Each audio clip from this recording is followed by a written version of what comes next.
I'm going to tell you about the day I almost lost my grandchild and the day I found out that a neighbor I'd never met almost took away my family's entire retirement home. My name is Dana, 62 years old, retired 3 years ago after 26 years teaching fourth grade at a public school. My husband, Tom, 65, retired after almost 30 years as an engineer at Boeing. We're not rich. My pension plus Tom's modest 401k plus Social Security, that's everything keeping the two of us afloat for the rest of our lives. The two-story wood frame house at the foot of a hillside covered in pine and cedar, bought 7 years ago, is close to the only asset we have, not an investment, our last safety net. The hillside behind the house is county land, but for 7 years, it's been our backyard in every way that mattered, the place where my granddaughter, Ellie, 2 years old, points and shouts, "Bear, bear," when a black bear wanders past the kitchen window. 7 in the morning on a late spring day, I was making coffee. Tom shouted from the living room, not the "come look at this" kind of shout, but the kind that cracks open like he'd just watched an accident happen.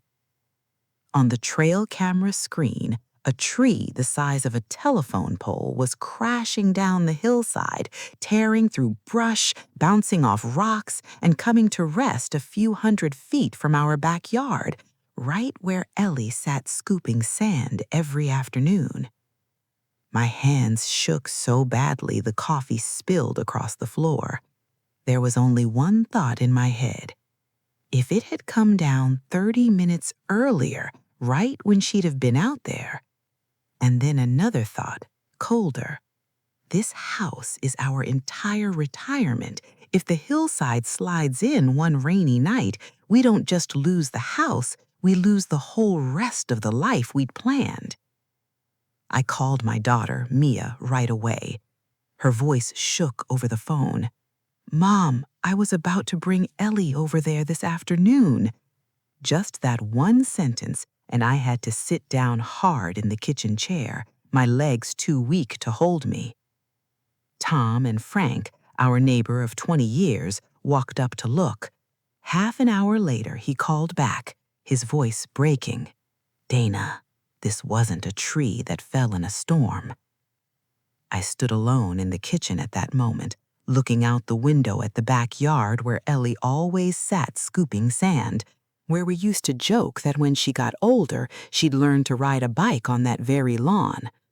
For the first time in 7 years of living there, I looked at the hillside behind our house, not with love, but with fear. But that fear, I'd soon realize, was nothing compared to what was waiting for me at the top of that hillside. I got to the top and had to cover my mouth. It wasn't one tree, an entire section of forest the size of a football field had been shaved bare, stumps cut flush with the ground. Some trees had been ring-barked, stripped of bark all the way around the trunk, a slow way of killing a tree over months without anyone noticing right away. In the middle of that cleared ground, a man I'd never met stood admiring the view of Tiger Mountain through binoculars, coffee in hand. That was Rick Doyle. He lowered the binoculars, looked at us, and smiled faintly, as if we'd come to compliment his landscaping. Tom tried to stay calm. "You do know this is public land, right?" Rick smirked. "Who cares about a few trees blocking a view? I just had an appraisal done. My house went up almost 200 grand thanks to the new view." Then, before we could say anything else, he glanced toward my yard, where Ellie's toys were still clearly visible on the grass, and added something that gave me chills for weeks afterward. "A tree landed in your yard? Well, count yourself lucky. Next time, just keep the kids' toys out of the blast zone. No big deal. Not one word of apology, not the slightest concern that a 2-year-old could have been out there. He turned the biggest fear of my life into a joke. Tom asked, his voice still shaking, "How many more trees are you planning to cut?" Rick swept his hand across the whole hillside, from the top down to nearly our fence line. "Depends. A good view's worth a few trees, cheap compared to 200 grand. He said it in the tone of someone haggling over a piece of furniture, not someone who just weighed anyone's life in the balance. I pulled Tom back toward the house, but that night I couldn't sleep. Not from fear of a landslide anymore, from anger, the feeling of standing in front of someone who knew exactly what he was doing, knew exactly that he was endangering an entire family, and still carried on as if it were simply his right. I didn't know that just 1 week later, standing at his door again, I'd hear something that would chill me even more than that morning had. A week later, I brought photos of 2 felled stumps and knocked on Rick's door. "Mr. Rick, please stop cutting the trees. This is shared property. Our house is right at the base of the hill. We're worried about a landslide." He looked me up and down. "You think I'm scared of a couple of old neighbor ladies calling the county? Go ahead and call. But let me tell you something first. If you go around the neighborhood saying I'm destroying anything, I'll sue you for slander. I've had the same lawyer for 20 years, handles this kind of thing all the time. You think you can afford lawyer fees on a retirement budget?" That wasn't arrogance anymore. That was a direct threat, aimed straight at the thing he knew we feared most: money. He glanced down at the photo in my hand and sneered. "Taking pictures of stumps, are we? Playing detective? Go take care of your grandkid and leave the grown-up stuff to grown-ups." Then he shut the door, gently but firmly, as if he'd just wrapped up a negotiation already settled in his favor. I stood rooted at his door for a few more seconds, still holding the photo, feeling like I'd been slapped, even though no slap had actually happened. I walked home, hands shaking from anger, not fear. I told Tom what happened, and he sighed. "Let it go, Dana. Let the county handle it." But I couldn't let it go. I called the county parks office, left a voicemail. No one called back. I didn't know how much longer I'd have to wait for someone to listen, but I never imagined the answer to that silence would arrive in the worst possible way, right in front of my eyes. The following week, I called again and finally reached someone. "We've logged your complaint. We'll look into it when we get a chance." 3 months passed, and the sound of chainsaws only grew more frequent. During those 3 months, Tom pulled out our homeowner's insurance policy and read through it page by page, looking for anything about landslides, then sighed when he found the fine print stating that damage from earth movement wasn't covered under the standard policy. That night, we sat at the kitchen table doing the math on whether to buy supplemental coverage, an unplanned expense at an age when every unplanned expense takes a long time to weigh because it means cutting somewhere else in an already tight budget. One Saturday afternoon, Tom and I were standing on the porch when we heard a chainsaw start up much closer than usual. We looked up. Rick was standing there, directing a work crew to cut a row of trees right at the edge of the hillside, directly above our house, where the roots were the only thing keeping the soil from washing down into our backyard. He saw us watching. He didn't stop. He even waved at us, a mocking, provocative kind of wave, then turned back to directing the crew. That was the moment I understood. This wasn't a careless neighbor. This was someone who knew exactly what he was doing, knew exactly what we were afraid of, and was doing it deliberately right in front of us to prove he didn't care. That night, Mia called, worry in her voice. "Mom, I think you should stop. I don't want you getting tangled up with someone like that. What if he retaliates?"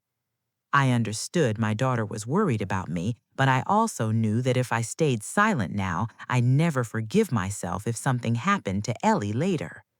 I sat down, opened a notebook, and started logging every day, every hour the chainsaw ran, along with screenshots of the voicemails I'd left the county that no one ever returned.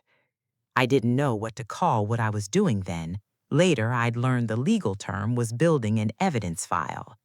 I had no idea that small notebook and everything I'd add to it over the coming months would become the one thing standing between my family and a financial disaster far bigger than anything I could imagine at that point. I want to pause here for a moment because this is the part I think a lot of people our age will understand right away without much explanation. Retirement life isn't what people imagine. It's not travel and golf every day. For Tom and me, an ordinary day looks like waking up early, taking blood pressure medication on schedule from the 7-day pill organizer in the kitchen, checking how much is left over this month after subtracting medication, supplemental Medicare coverage, electricity, and water. We don't have any more income coming in. Every dollar spent is a dollar permanently gone from a finite pool of savings. 3 times a week, I go to the senior community center and play bridge with Susan and 2 other friends. That's not just entertainment, that's the entire remaining social life I have after leaving a job I'd been tied to for 26 years. Friends there, neighbors around here, that's the only support network we have left since our kids are busy with work and young children of their own. We keep a notebook taped to the fridge listing the small things we're saving up for: a wooden swing set for Ellie in the yard, a short trip to visit Tom's sister in Oregon, money set aside in case the roof needs repair. Nothing extravagant, but for someone who worked a whole lifetime to reach this point, those small things are an entire emotional fortune. And now, all of that, the notebook on the fridge, the swing set, the bridge nights, even the house itself, was being threatened by the decision of one man who hadn't lived here long enough to understand what we'd traded to get here. That night, I said to Tom, if we have to fix the foundation because the ground shifted, where would we even get the tens of thousands of dollars at our age? He couldn't answer. Neither of us could. I thought about Frank, who's lived alone since his wife passed 3 years ago. Every morning, he still goes out to the garden, watering the exact rows of vegetables he and his wife used to plant together as a way of holding on to an old habit. His house also sits right at the base of the hillside, facing the same landslide risk as ours, but he doesn't have children nearby to help if something happens. For him, losing the house wouldn't just mean losing property, it would mean losing the one place still holding the memory of the wife he'd lost. And I thought about myself, about the mornings I still get up at 5:30, not because I have to, but because 26 years of teaching had etched a habit into my body that isn't easy to shake. I make tea, sit reading at the breakfast table, looking out the window toward the hillside. That small, quiet moment to me is worth more than any extravagant vacation. Now, even that small moment was overshadowed by the sound of a chainsaw that could start up at any time. And just as I feared, that chainsaw would return in a way that would force my family to act immediately, with no more room to hesitate. After the provocative cutting done right in front of us, I sat down at the kitchen table, opened my laptop, and wrote directly to the county parks director, No more going through the general line. I attached the video of the log crashing down. I attached photos of the stumps from 3 months earlier. I logged the exact date and time of every call I'd made that no one had returned. A few hours later, the phone rang, the first time anyone from the county had called back the same day. A week later, a county investigation team showed up in yellow rain gear, measuring, marking each stump with orange spray paint. And 3 days after that, the first step of justice arrived. The county issued an official stop work order, halting all tree cutting activity on the property immediately while the investigation continued. The investigator later told me that when he was informed of the order, Rick showed no sign of concern at all. He laughed, said this was just a small misunderstanding, that he'd had no idea the area was public land, and would be happy to cooperate, the kind of cooperation of a man who still firmly believed none of this would ever go anywhere. He even offered the investigator a cup of coffee before seeing him out, as if this were just a friendly social visit. I stood on the porch reading the text about that news from the county employee, and for the first time in months, I cried, not from fear, but from relief. That relief lasted exactly 4 days. Monday morning, I heard the chainsaw again. Not believing my own ears, I ran outside. From a distance, I saw a small, unmarked truck parked out of sight behind a large bush at the edge of Rick's property, deliberately hidden so my trail camera couldn't catch the full license plate. Frank, who walked past that area every morning, told me he saw the same work crew from before, back to cut 2 more large trees right in the area marked with orange paint, the exact zone the order explicitly stated must not be touched. I called the investigator handling the case immediately. She arrived within an hour, faster than any previous visit, because now there was an official order that had been violated, no longer just a neighbor complaint. The investigator later told me that when confronted directly, Rick still insisted it was a mistake by the crew, that he'd never ordered them to go back, and even acted offended at being suspected, as if he was the one being wronged. That afternoon, I happened to run into Rick in a grocery store parking lot. He was pushing a cart, sunglasses perched on his head despite the overcast sky. "Heard the county's investigating, huh?" he said with a smile. "Let them investigate all they want." I looked him straight in the eye. "You just violated a stop work order, Rick. You think that makes you look more innocent?" "The crew acted on their own. I didn't know anything about it," he replied, his voice still confident, but a touch faster than usual, more like a rehearsed answer than a natural reaction. For the first time, I saw a small crack in that confident expression, but he just shrugged and pushed his cart on. The second step of justice, 3 days later, the county filed for a preliminary injunction, not only banning further cutting, but also allowing the county to place a supervisor directly on site at any time without notice.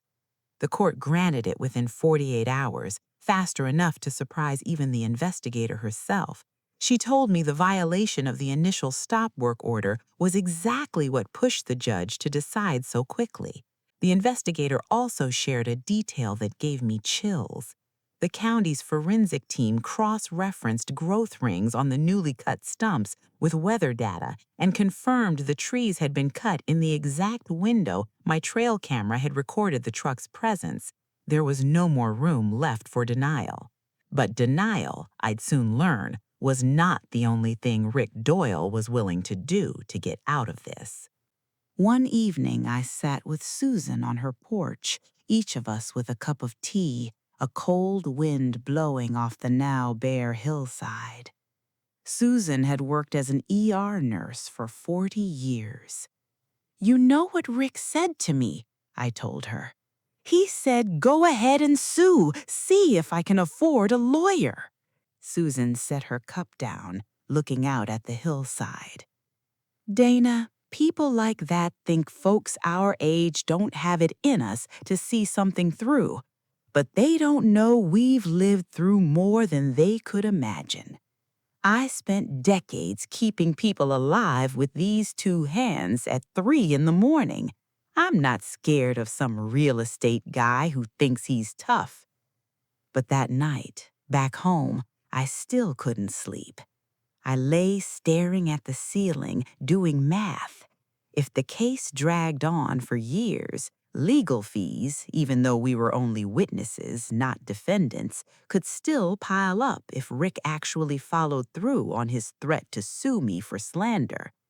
I woke Tom up. "Do you think we're wrong? What if buying this house was a mistake?"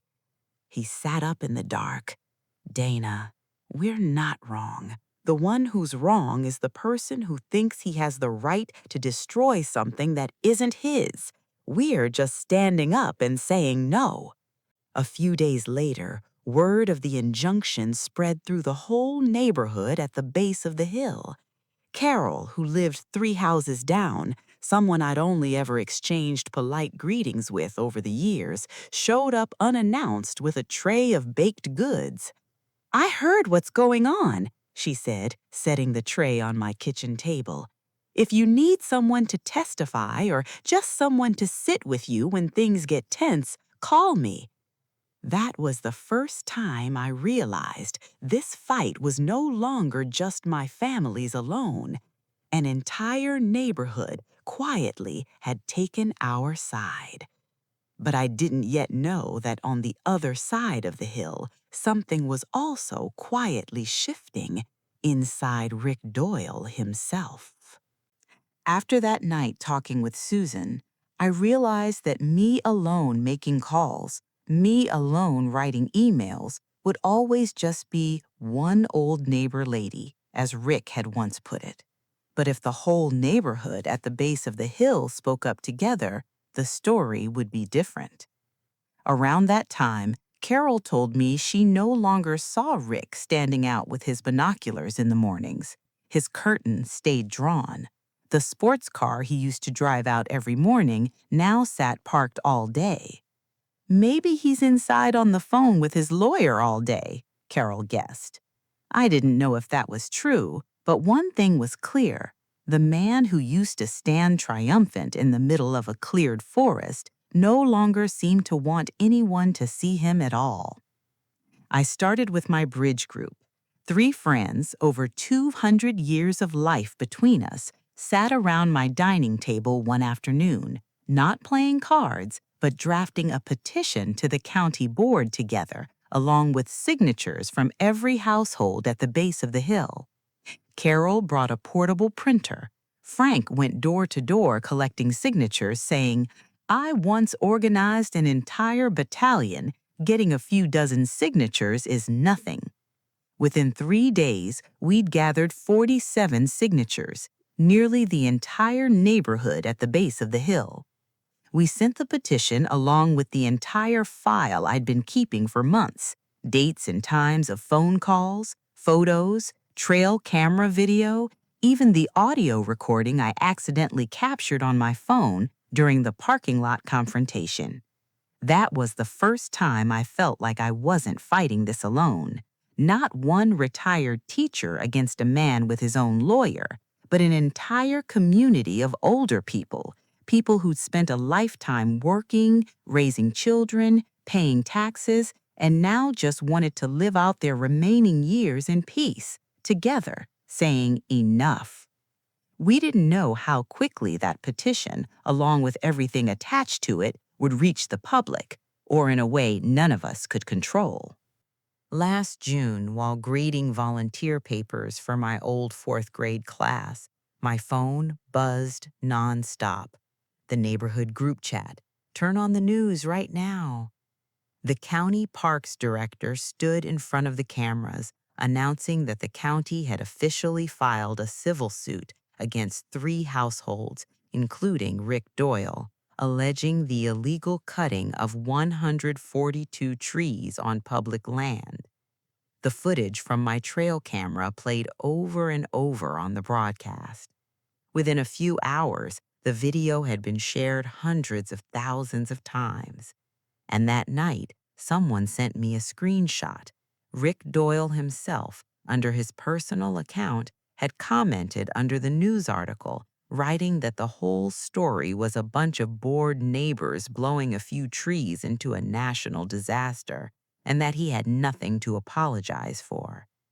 That comment, instead of defending him, was screenshotted and spread even faster than the original news story. I thought a lot about that comment afterward. A man who'd once had the composure to close a door gently in my face, confident enough to stand in the middle of a cleared forest without flinching, was now sitting there typing angry, unfiltered words at 11 o'clock at night on social media. That wasn't arrogance anymore. That was someone in a panic, trying to grab back control of a story that had long since slipped out of his hands. I didn't set out to cause that wave of backlash. Part of me felt uneasy watching an angry crowd pile on, but a bigger part of me felt relief. Finally, someone else was confirming what I'd known all along. That night, Mia video called, holding Ellie up to the screen. "Grandma, I saw you on TV," the little girl squealed, not understanding any of the story, just delighted that footage from our own camera had shown up on a big screen. I laughed, tears welling up, not from sadness, but from the relief finally reaching the people I loved most. But on the other side of the hill, I would soon learn, Rick Doyle was not calming down at all. He was preparing his next move, the one that would make his legal situation far worse. Just 2 days after the local news broke the story, a national network reached out to the county office for a follow-up interview. They framed the story more broadly, not just about my family, but about a growing pattern of wealthy buyers purchasing homes next to public land and then unilaterally clearing it for a better view, regardless of the consequences for the families around them. I turned down the on-camera interview. I didn't want to turn this into a television spectacle. But I agreed to let the county reuse the trail camera footage, along with a short quote I wrote myself. "We just wanted to feel safe in our own home." That line, unexpectedly, got repeated on nearly every follow-up broadcast. Susan heard from an acquaintance in real estate that Rick, after the backlash from his late-night comment, had hastily hired a crisis communications consultant, scrubbed his old comments, and posted something new on social media in a completely different tone, humble, saying he respected the legal process and wished to fully cooperate with the county.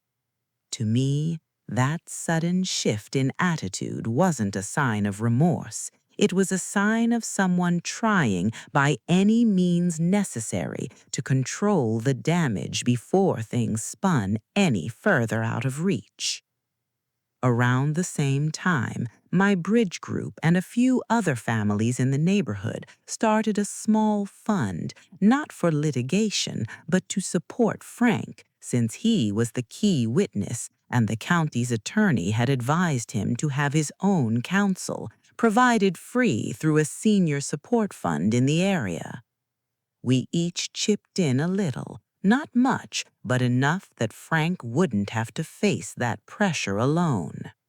That small amount of money, we had no idea, would soon become far more necessary than we thought, because Rick Doyle's damage control effort was about to go in a direction far beyond a single social media post. A few weeks later, the story gained new details. The county was seeking nearly $7 million in damages based on a provision that triples the value of trees deemed significant on public land. But what really shocked me wasn't that number. Frank told me that a few days earlier, Rick had come by his house unannounced, carrying an expensive bottle of wine as a gift, and suggested that if Frank happened to misremember having seen the crew return to cut trees after the stop work order, things would go a lot more smoothly for everyone. Frank, who'd served in the military for over 20 years, flatly refused and immediately reported it to the county's attorney. That act, attempting to influence a witness's testimony, was formally logged in the case file and, according to the county's attorney, could constitute a separate charge entirely: obstruction of justice. The third step of justice. The county prosecutor officially opened a parallel criminal investigation, not just into the illegal tree cutting, but into Rick Doyle's attempt to influence a witness.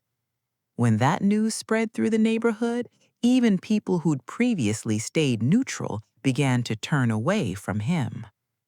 Frank told me the story on my porch, his hands still trembling slightly as he recounted it. I served 22 years in the military, Dana.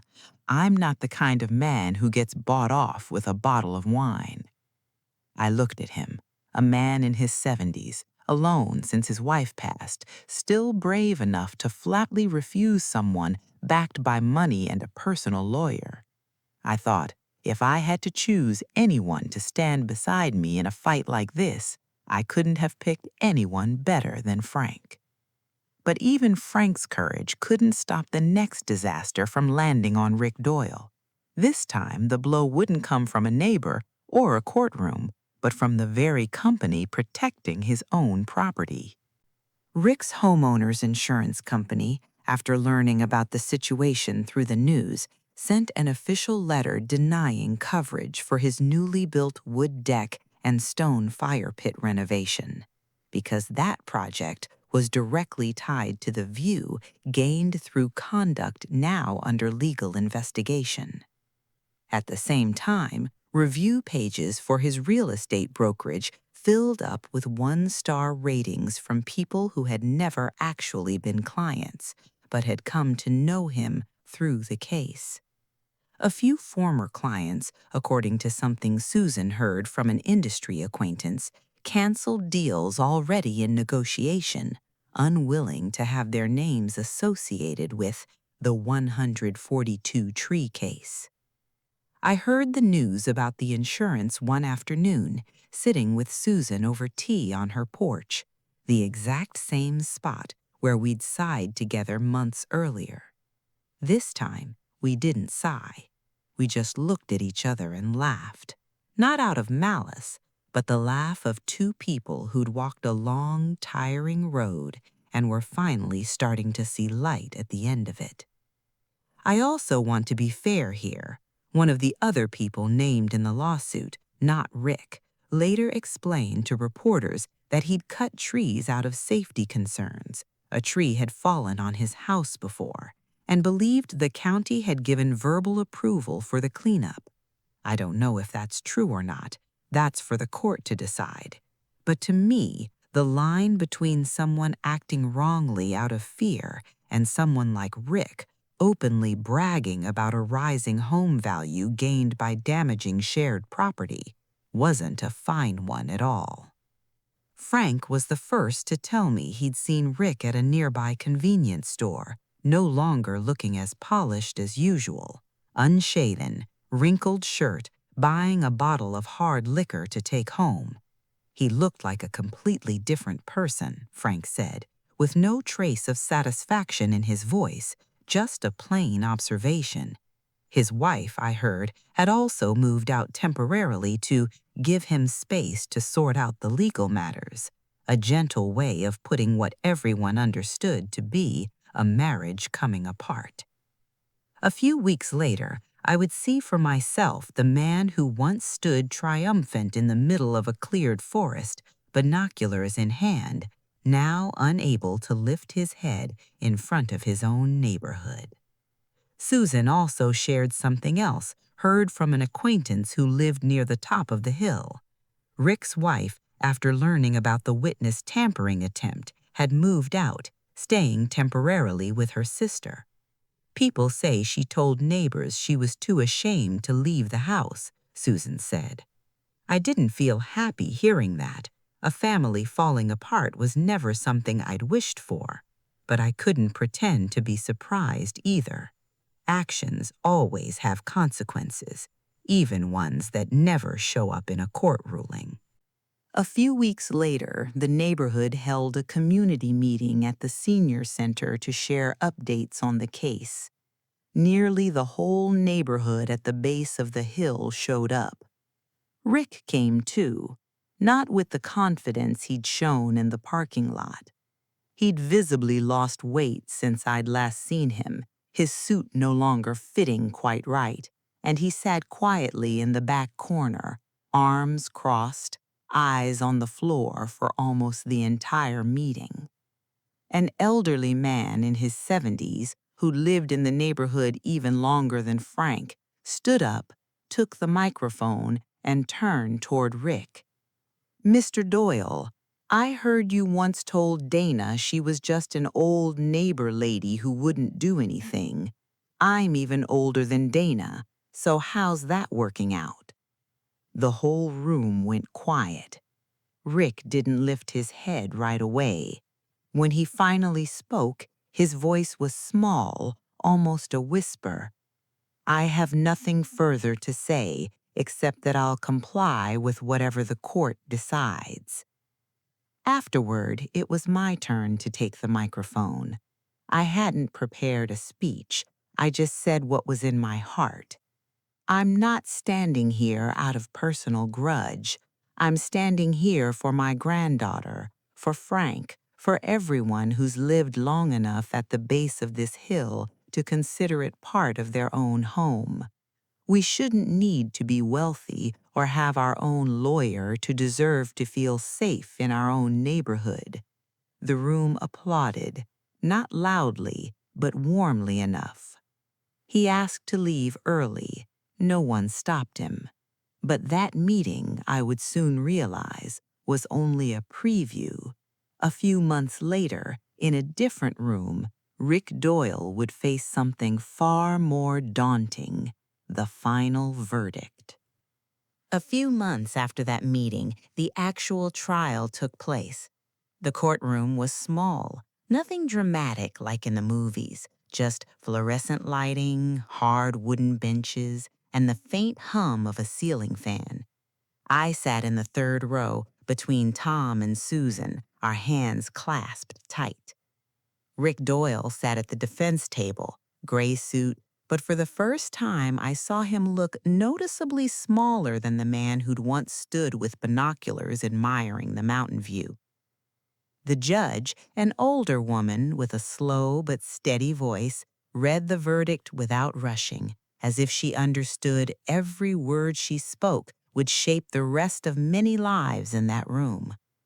"Here is what the court ruled, piece by piece, not delivered all at once, but in the exact order we heard it in court that day.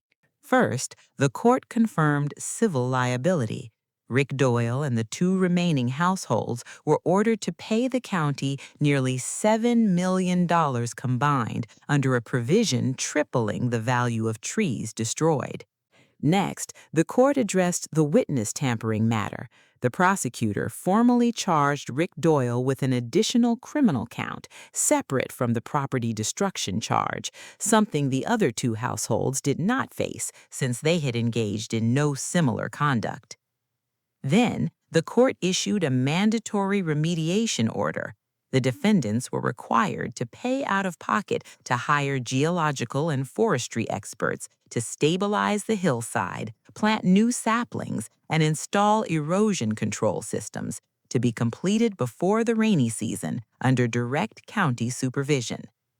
And finally, the part that made the entire courtroom fall silent: because he had violated the original stop work order and attempted to influence a witness, the judge sentenced Rick Doyle to a suspended sentence along with an additional penalty significantly harsher than that given to the other two defendants, plus an order barring him from accessing any county public land for 5 years. Before closing the session, the judge asked Rick Doyle if he had anything to say. He stood, was silent for a long moment, then spoke, his voice stripped of all its former arrogance. "I'm sorry for underestimating my neighbors. I was wrong." That sentence came too late to change anything, but I still took note that he'd said it, even if it was just a short line in an otherwise silent courtroom. Before sentencing, I was invited to read a brief victim impact statement. I stood, the paper trembling slightly in my hand, and looked straight at Rick Doyle. "You once said I was just an old neighbor lady, not worth worrying about. I'm not standing here to prove you wrong about that. I'm standing here to say that, old or young, no one deserves to lie awake at night fearing the hillside behind their home will slide down just because someone else wanted a better view." I sat back down, my hand still shaking, but this time from relief, not fear. I sat in that courtroom, gripping Susan's hand, watching Rick Doyle stand there listening to the verdict, no longer carrying the confidence of the man who once stood in the middle of a cleared forest, binoculars in hand. But justice, I realized right after, didn't stop at that verdict. It showed up in a much quieter way, right there on the hillside behind my own house. A few weeks after the verdict, I stood on the porch on a weekend afternoon, watching my daughter carry Ellie out to the backyard to play. The hillside behind us now had rows of newly planted saplings, still small, still fragile, but already taking root. Rick Doyle, I heard, put his house at the top of the hill up for sale right after the trial and moved away. No one in the neighborhood knew exactly where, and no one much cared to ask. Ellie ran across the grass, giggling, pointing up at the hillside and calling out, "New trees!" She was still too young to understand the story behind those little trees. And I thought, maybe that's exactly what I wanted most, for her to grow up never having to know the fear I went through that fateful morning. That night, Tom and I sat on the porch like any other evening, but this time there was no chainsaw, just the sound of wind and crickets. I took down the notebook taped to the fridge and crossed off the line, "Wooden swing for Ellie," the one thing we'd finally managed to order the week before. A small thing, but to me, crossing off that line felt like crossing off a whole year of fear. If you ask me what I take away from all of this, I'd say this: American suburbs look peaceful, but even a hillside covered in green, one that seems like nobody's paying attention to, can become a place where the line between my land and everyone's land gets erased by one person's greed. And when that happens, the ones who pay the price first aren't the ones holding the chainsaw. It's the ordinary families living at the base of the hill who believed that hillside would always stand firm for their children and grandchildren. But this story also shows something else, just as important. When ordinary people like us, a retired teacher, an engineer, a nurse, an elderly man in his 70s, decide not to stay silent, decide not to accept being dismissed because of our age, justice, however slowly it comes, eventually arrives in full. My bridge group still meets every week, just as always, except now, every so often, we bring up the old story, not to relive the fear, but to remind each other how we got through it together. Carol still stops by with baked goods, Frank still waters his vegetable rows every morning, and this season he planted a row of sunflowers along the fence, something he says his wife always loved. As for me, every time I stand on the porch looking at the hillside, I no longer feel fear. I see living proof that even when you feel small, old, and powerless, you can still make a difference, as long as you don't choose silence. A few days ago, Mia asked me if I regretted spending an entire year worrying, calling, filing complaints, standing as a witness, instead of enjoying what should have been peaceful retirement years. I thought for a moment, then told her, I don't regret a single second, because if I'd chosen silence, those peaceful years would have been an illusion, built on a hillside that could slide down at any moment. Now, when I stand on the porch looking out at that hillside, I know this peace is real. If you were on the jury in this case, do you think the sentence given to Rick Doyle was fair enough, or should he have paid an even steeper price? Leave a comment below. I'll read every single one, I promise.